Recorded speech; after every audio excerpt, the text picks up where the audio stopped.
ICE doesn't put their heart on a shelf when they wear the badge and gun. All of a sudden, they'll care about humanity. It's ridiculous. It's a ridiculous false narrative, and I'm going to be here to the day I die to defend the men and women of the Border Patrol and ICE who put it on the line every day for this country. Thank you. Protected. I'd also like to apologize to you both for the behavior of some of the members of this committee, where they are speaking in profoundly dehumanizing terms to you, and you don't deserve that. I'd like to apologize to you on behalf of the United States of America. Would you like to address, and would you please address any of the Yeah, I want to address against the last comments made about me being appalling. And first of all, I served my country for 34 years. I saved many lives, and I ran an agency. Let's be frank in what ICE does.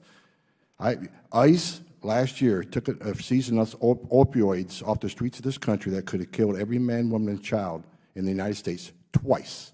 They've arrested thousands of sexual predators that preyed on children. They rescued thousands of children who were victims of predators.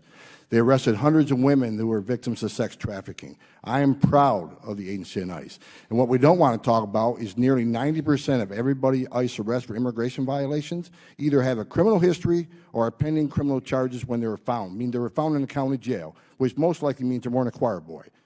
So to mismessage what the work the men and women of ICE do is, I find appalling that a member of Congress would throw that out there like that.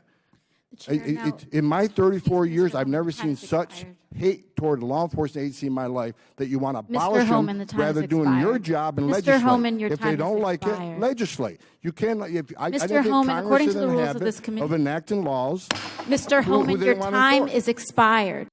So here's the truth. What happened wasn't family separation for the sake of cruelty. It was law enforcement applying the same rules to the border that apply to every other part of our justice system. If a United States citizen breaks the law with a child in tow, they're separated. Period. The left's argument boils down to this. We should make an exception at the border. But if we do that, what do we have? Open borders, no consequences.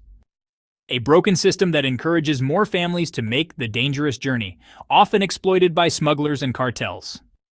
Let me ask you this. What's more inhumane?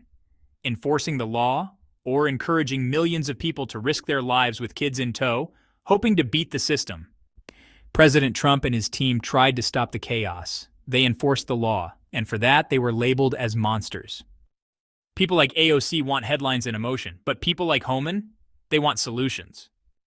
If you agree that it's time we start telling the truth again, hit that like button, subscribe, and stick with me. We've got a country to save.